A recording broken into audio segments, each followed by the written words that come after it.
Hey folks, Jeff Salzman here, and welcome to the Daily Evolver, and to another edition of The Shrink and the Pundit, the ongoing conversation where I, Jeff, the Pundit, talk with Dr. Keith Witt, integral psychotherapist extraordinaire, about all aspects of living as an evolutionary.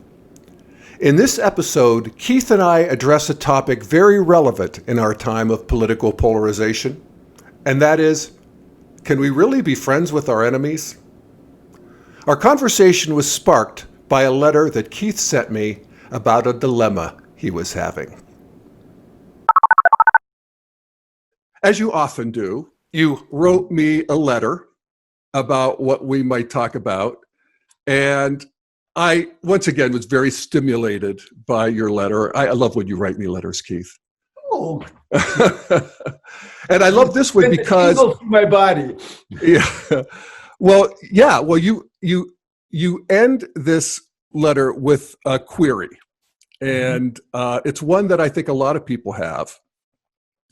And I want to say, as humbly as I possibly can, that I think I have the answer you seek. Oh boy! Well, why don't you read the query and then give me my answer? I will.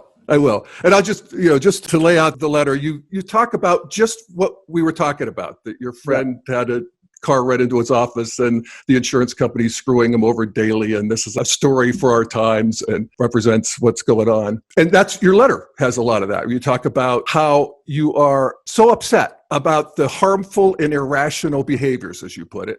Yeah, outraged. Yeah, outraged. Mostly from the right, but from the left too. Yeah. And about how the corporate money interests run the country and so forth. And you talk about how you would like to reach for compassionate understanding and right action, as we talked about post-outrage in the past. But as you say, it doesn't feel quite deep enough. Right. And then here's your last paragraph, which I found very touching and very beautiful, and one I deal with too, and I think a lot of people do. But here's what you say. You say, of course, you're doing psychotherapy, you're seeing clients mostly on Zoom now, whatever. You say, I'm mostly stable at teal and turquoise, helping my clients at whatever cosmic address they occupy. But I find it much more difficult when considering the larger social struggles. It's as if a primitive part of me wants war so I can attack and defeat enemies, while the mature part of me wants to turn enemies into allies, even brothers and sisters. I can do this on the local individual level, but keep struggling with it on a larger cultural level. I objectify and attack individuals, institutions, and groups, knowing I'm objectifying them, knowing that it is not the most beautiful, good, or true reaction. I feel like I'm missing something that's just on the edge of awareness. I love that. I feel like I'm missing something that's just on the edge of awareness. Maybe Friday we could talk about this and your ideas of how to move forward at the time of change. What do you think? Much love, Keith. So there you go. Help me out, Jeff. All right, I will. I'll do my best. All right.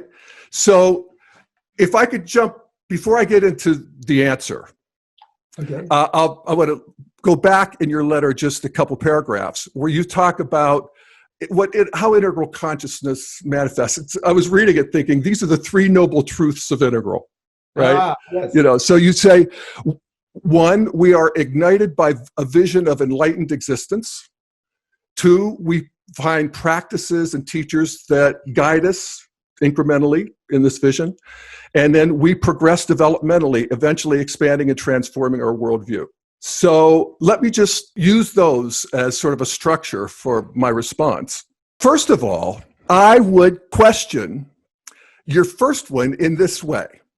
Yes, we are ignited by a vision of enlightened existence, but we don't want to get too specific. We're ignited by the reality of evolutionary growth. We know not where, actually. And we got to be careful. It'd be like asking a 10-year-old what their vision of an enlightened world would be, or what their best life will be.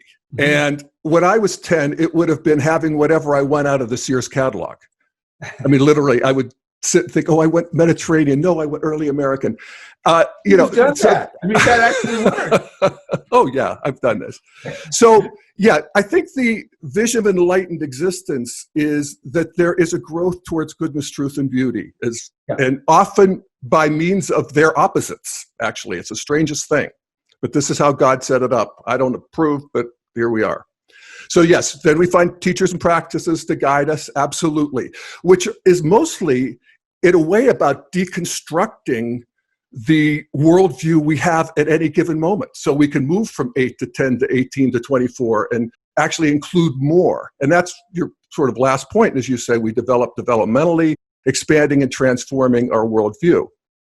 And so all of that's good, except that I think there's a fourth noble truth, and that is that we not only want to expand our worldview, but we want to include. So this is the engine of evolution, include and transcend, but we want to include, in the case that you're talking about, where you talk about the personal and political and the systems and the outrage, we want to include the worldviews of our political enemies. We actually do.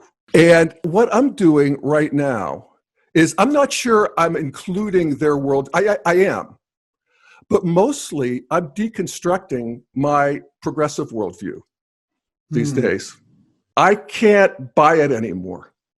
Even the thing about the insurance companies, the pharma, all of it. There's not just one story about that. There's a true story.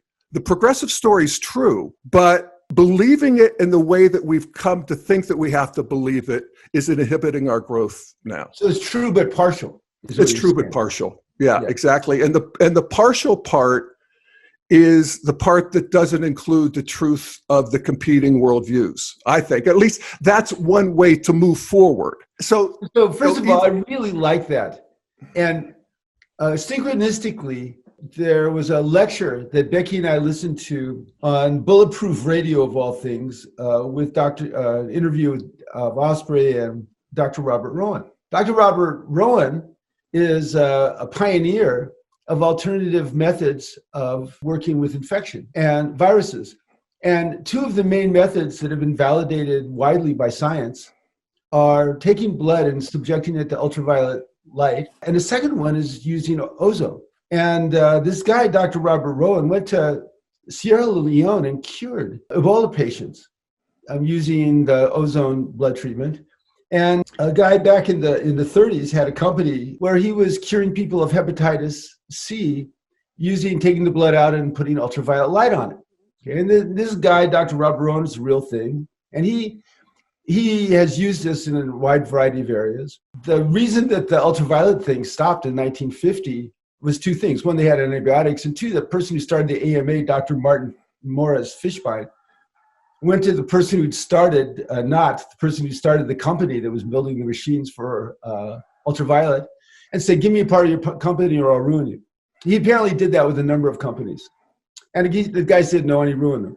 Fast forward, Robert Rowan, when the COVID hit, he got a series of studies, put it together, and sent it to Mike Pence's office, saying, look, there are alternative treatments for the virus that might be quite effective. 3 or 4 days later, Trump says, we should inject bleach, okay? Well, as it turns out, one of the treatments, actually, the body produces hydrogen peroxide, which is an antibacterial. And people have had effects with hydrogen peroxide back in the 20s and 30s.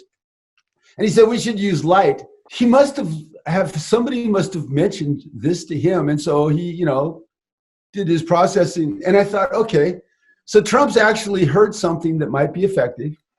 He has a non-scientific approach. So somebody gives him something that intuitively feels. He doesn't have the inhibitions that anybody else. Scientists have incredible inhibitions about saying anything like that. Trump has no filter, but he was trying to help. And the two things he was referencing actually have a lot of antecedents. I've used ozone myself on various occasions, particularly for some back issues that I had, and I've studied the research, and it's very persuasive.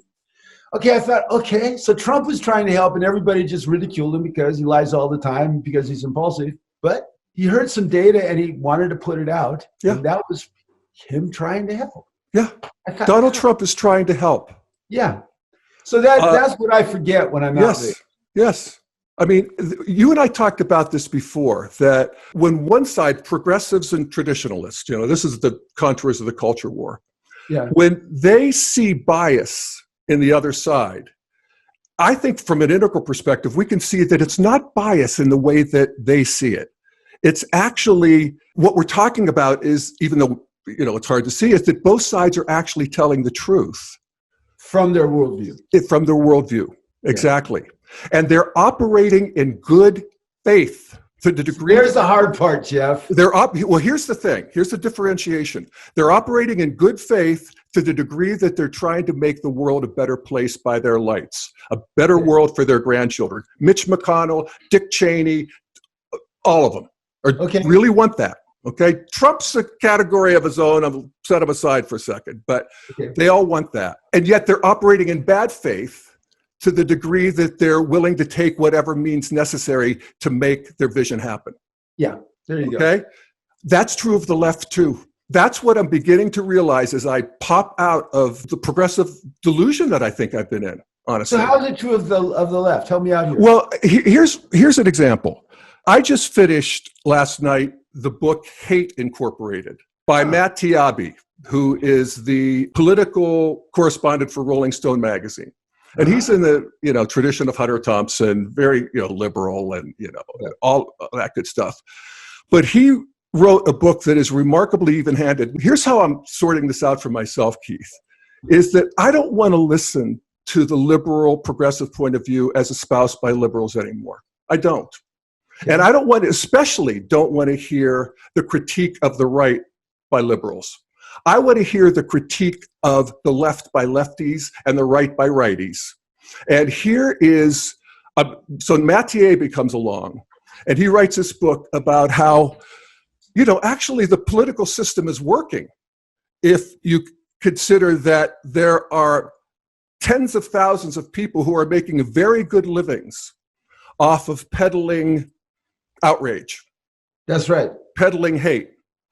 And he got a lot of trouble because he put on the cover of his book Sean Hannity and Rachel Maddow, two opposing pictures. And I agree with him. He says, she does the exact same segments Hannity does in reverse. Those dumb Republicans sure have made a terrible political miscalculation this time. Tune in to find out how the GOP courts disaster, confusion with its rush to implement a tax bill, or Trump's emergency declaration could backfire and force Republican cooperation with the Dems. The Republican crusade against Adam Schiff could make them laughingstocks. The last sentence hits me between the eyes. He says, these are all essentially professional partisans. And I think we have been co-opted. And this, again, the system's working for them, just as it's worked for Trump. I mean, Trump knows that people can't not look at a fight. So the fight itself becomes the thing. And I feel like that's happening with the media too.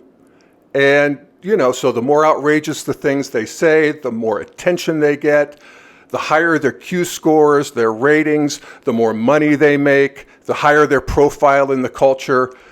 And I just feel like we're all being played by Trump and them at this point. The thing that you said that really kind of rang a bell just now was I want to see the left deconstruct the left and the right deconstruct the right. Yep. When you're working with a couples are always super happy to deconstruct each other. Yep. I swear every day of my professional existence, there'll be one or two, about 30 or 40% of my practice is couples. Inevitably, I have such clarity about where you're messed up and what's wrong and what you need to change so that everything would be better. And when the couples start going, I need to focus on what I can change to make me better and us better. That's when the couples start making that qualitative shift from misery into bliss. Yes. And so as above, so below. And so what that means, it's our job, because we're progressives, basically. Me too. And so that means that from an integral perspective, my job is to help everybody deconstruct themselves, including the progressives, I guess. Yes. But that means I need to deconstruct that in me. Yes. And this is where it's hard, Jeff. It's very, I have a moral protest against a couple of things. Okay. I have a moral protest about a blatant lie. I feel like someone's doing violence to me personally when they lie to me. They just tell me something that just isn't isn't true. Okay. And as far as blatant lies go, there's so much less cognitive dissonance on the right, and so there's a lot more blatant lies that I've experienced from the right than I've seen a lot of distortions from the left. But there's cognitive dissonance in progressives if they really think that they're verifiably wrong. Rachel Maddow's a good example of that. Super self-righteous, but you show her data that she's wrong, she'll shift her position. Okay, so that shifts me over into the right wrong. And then the second thing is I have enough green in me that when a decision is made or a position is taken that's going to, from my perspective, is going to cause suffering for people, I get moral outrage. And I go, that's so wrong. And the instinct, of course, is to attack it. And whenever you attack, and then you see this with couples too, whenever you attack another person, what are you doing? You're completely denying their positive side. You're denying their positive motivation. You're amplifying the negative aspects to be definitive of their character and of their intent. And those are all predictable distortions when people are involved in a conflict. I see it with couples, but you see it with almost anybody. You have a conflict with somebody, you're identifying them by their worst side, making a global negative judgment about one negative thing. And so here I had to go doing the exact same thing, as you said. Yeah, I do it too. And it's Trump. He's making all of us do it. His World Wrestling Federation kind of character that he is, comes out, and this is where we're at in the culture war. And I actually think that could be fruitful as we differentiate and integrate as a culture. But that's a whole other story. We've talked about that. Actually, let me say this other thing about how one determines that. I'm not as interested anymore in either side's factual story, because we're in a world now where there is enough information. It's the law of the infinite cornucopia. I used to talk about this. I have that on my wall. Walsh of something ski. Exactly. Some Polish philosopher. I put it on a wall in my office upstairs. The law of the infinite cornucopia. You can get data to support anything. Exactly. We have enough facts now at our disposal that we can create a factual argument to create anything we want.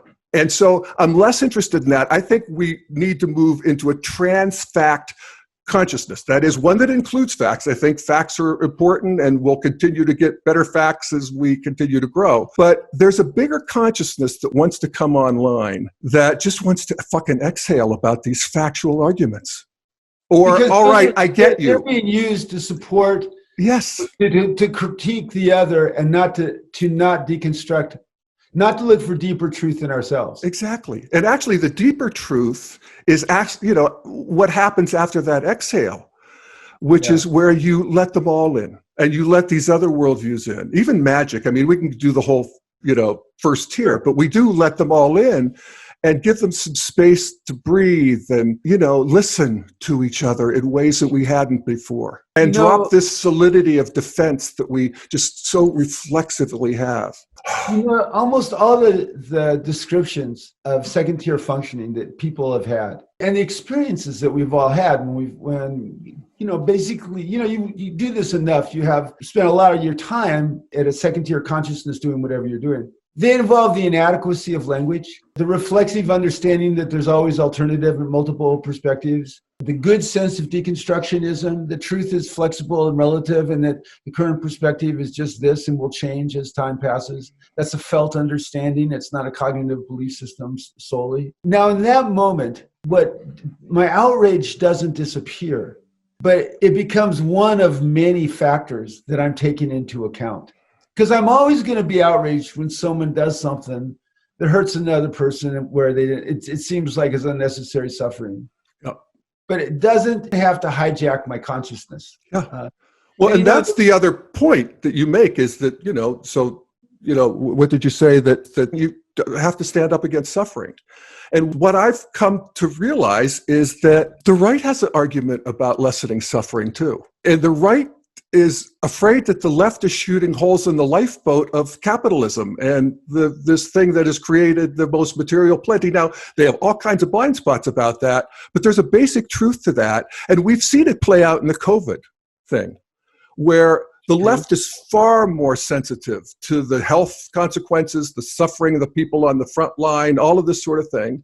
And the right's more sensitive to the economy shutting down. Right. And the consequences of that. It's a very big deal. And both sides, they magnetize to their poles on that, but they both have a piece of the truth that the other's missing or downplays or poo-poos. Something that I've been enjoying, and I think from just a dynamic standpoint, practically speaking, something I've always been interested in is the Northern European countries. Okay, Northern European countries have reactionary right-wing people that are in active dialogue and sometimes conflict with reactionary left-wing people. There's a larger construct that doesn't let either one of them take charge. For instance, the way that Sweden and Finland are, to a certain extent, competing in terms of different rules around the COVID crisis. Now, Finland required shelter in place, required people to follow rules. It was a requirement, and they have 1/6 the amount of deaths of Sweden. Sweden said we made it voluntary, and they're doing okay, but they have 6 times more deaths than Finland, and it's a big debate. Not the least of which the immigrant communities in Sweden are the ones that are suffering the most for various reasons, poverty and that kind of stuff. So there's a lively debate, but there seems to be a larger structure where one side or the other can't be ascendant. Kind of like the Federation in Star Trek. And this is the first time I've ever thought this, and I think it's been stimulated by what you've been saying. I've always thought that when we get to that point, that there won't be that conflict between the extreme amber, orange, and extreme green. And now I'm thinking, actually, what I want is a container where that conflict can happen, but that neither one of them can take over the container. Yeah. And I think that's actually a better container for evolution than, because right now in the United States it's kind of one side takes over the container, and then they say now we're going to make try to remake the country through our worldview, and then another side takes over. The Obamas take over, and they want to remake the country. I wish there was a larger container where neither one of them could take over, and the container involved just the basic things that we all at least consciously believe in, individual rights, capitalism, all the things, free enterprise. All the things that everybody agrees on, really. I never thought that before, that's what I want. I want a container, and I know that they'll happen. And I would still disagree mostly with the right, but I really get what you're saying, because you know what? I'll watch Rachel Maddow for 2 minutes now and turn it off. Yeah. Well, here's let me respond a little bit. First of all, I do think that progressive is better than traditional in many ways. Fundamentally, it has a bigger circle of compassion. Yes. There's a bigger circle of people who are worthy of moral consideration. They're world-centric, not just nation-centric, not just tribal, not just racial, that sort of thing. So that's better than traditionalism. And I'll go down, fighting for that. In terms of Scandinavian countries, I think one of the things that evolution and integral thinking can show us is they're probably a half to a full step ahead of us. Yeah, in the United States in terms of center of gravity.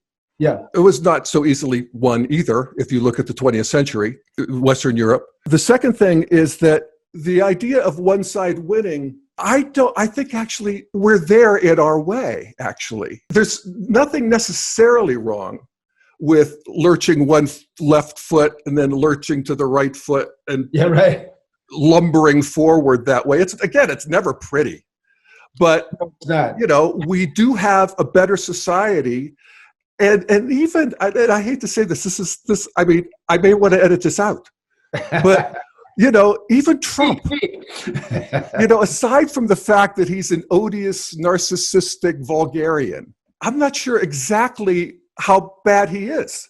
When you look at, peace, criminal justice, that's the one thing I really like about animal cruelty, family, even socialism. He's about to sign off at probably $4 trillion before this is all over, of flowing from the government to the people.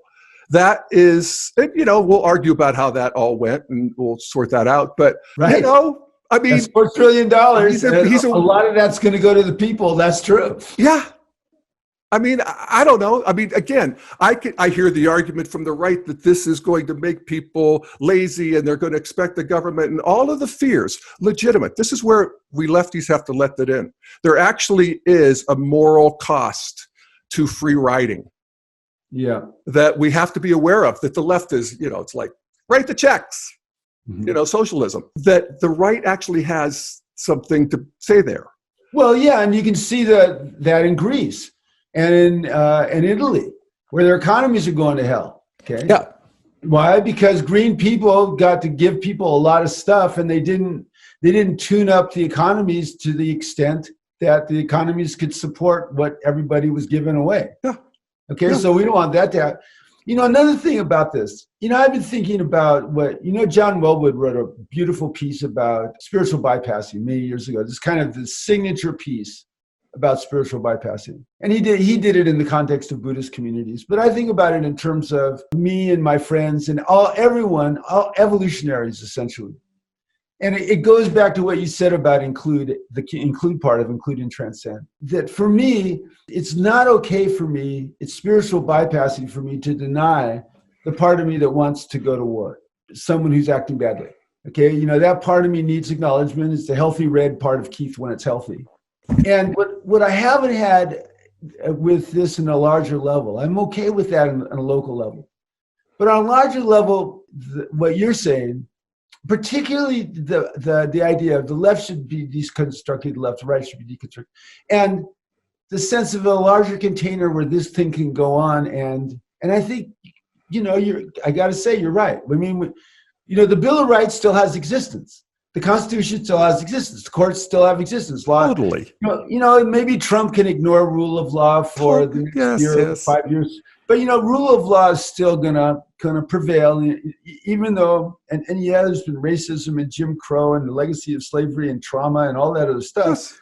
That's where the left's right. The critique of America is correct from the left. Evolution is messy, like you said. Yes, and also I hate to say triumphalist, but the greatness of America, the goodness of America that's where the right wants to hang out. But they're both true.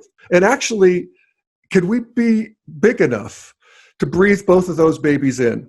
Well, I want to. So here's gratitude and grievance. One of the reasons that I sent you that letter is somebody asked me to do a workshop last Sunday on mastery. Okay, well, I'm very interested in mastery for a variety of reasons. Well, you're a master. That's why you're the best practitioner and master of what you are practicing that I've ever met. You and Tom Curran. Thank you. Anyway, well, I'm impressed. So I was teaching this group and borrowing from one of the best books on this is The Talent Code by Daniel Coyle. And that's where some of these ideas come from, ignition and master coaching and so on. And one of the characteristics of mastery is that there's a larger framework from which that guides you. And so what master coaches do are what you're doing today with me. From that larger framework, there's little pushes that you provide, little specific corrections that guide the process. And the process that I want is exactly what you described. I want to continue the conditions out of which the new Keith consciousness will arise. And I'm realizing as you talk that means I can't be too invested in the old Keith consciousness that wants to go to war. And so this thing now about the left deconstruct the left, the right deconstruct the right, okay, that kind of turns a lot of things upside down for me in a good way. And so I keep mentioning it because I like it so much. Yeah. And so I think, the kind of mastery that I want, that I'm hungering for, is not just self-transforming mind.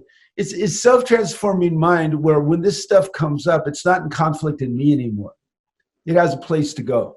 The part of me that wants to go to war has a place to go that's a coherent place with everything else. And I honest to God do think that there's certain worldviews that need external constraint before they cooperate. Of course. So what?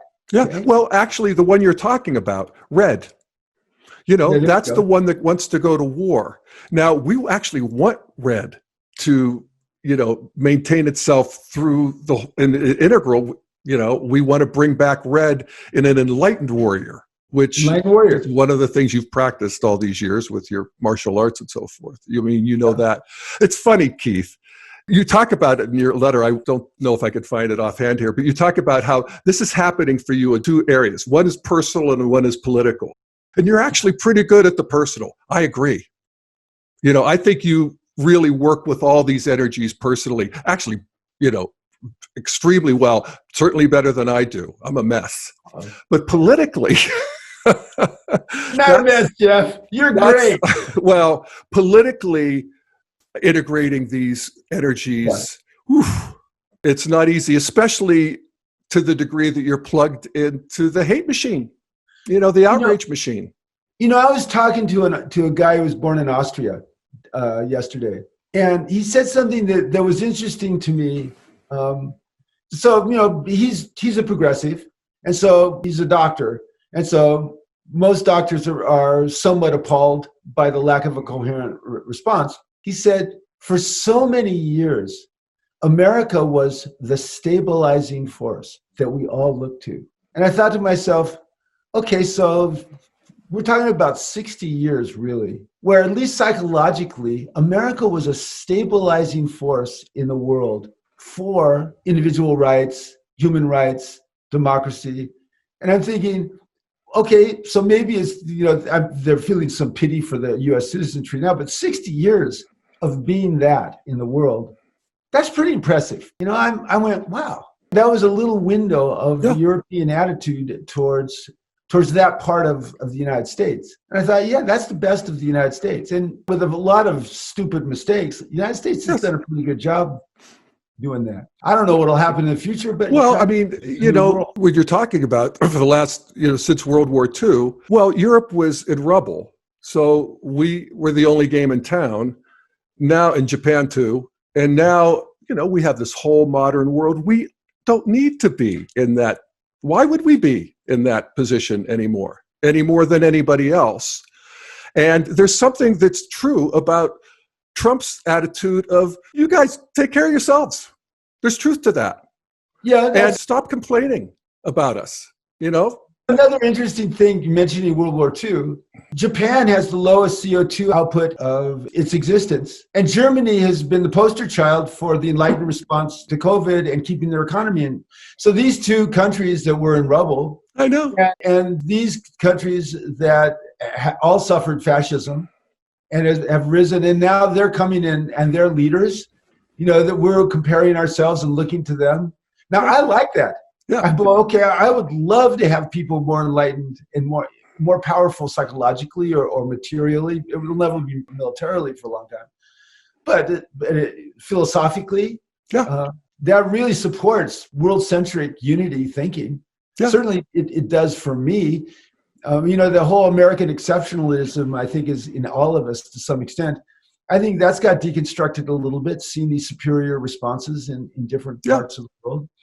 Well, could we notice that America didn't conquer the defeated enemies? That's like first in history, basically. That's the Marshall Plan. Didn't ask for reparations. Actually, we rebuilt because the world had gotten into a modern mentality at that point. All these traditional triumphalist stories about my race or the master class or all of the shit that brought us World War II was completely discredited. And modern people don't see any value in war. They actually, I want to rebuild you or help you get on your feet so we can trade and we can so you'll become friends. That's kind of the best of capitalism. We used the Marshall Plan in Europe, and then we used MacArthur creating a constitutional democracy in Japan. We're going to turn you guys into customers. Yes, exactly. Sure enough. Yes. And there's a pernicious side to that. There's an ignorant side to that. But there's a very fruitful side to that. And, as long as we keep a free communication, I think we'll continue to froth our way forward. But again, it's, not pretty. This is pretty.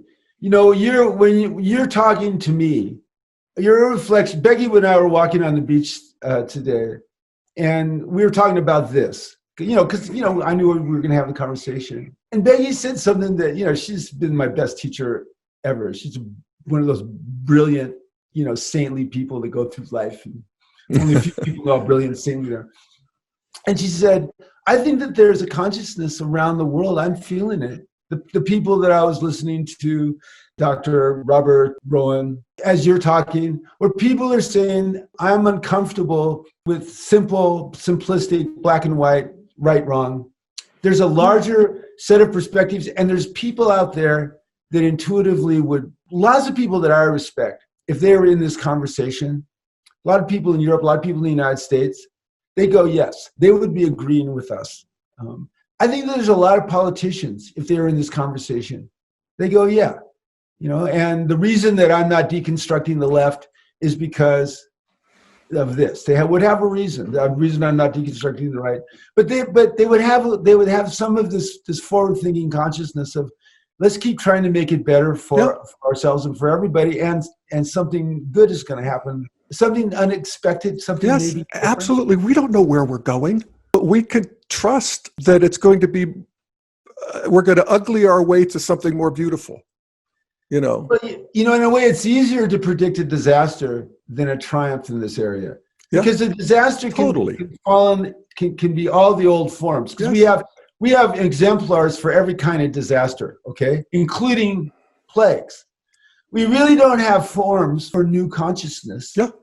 New consciousness, by its very nature, doesn't exist in the collective yet. Those tracks are just beginning to be laid down by outliers. And what we want in Integral to be those outliers laying down tracks, hopefully, that will make it easier for other people to deepen those tracks. Absolutely.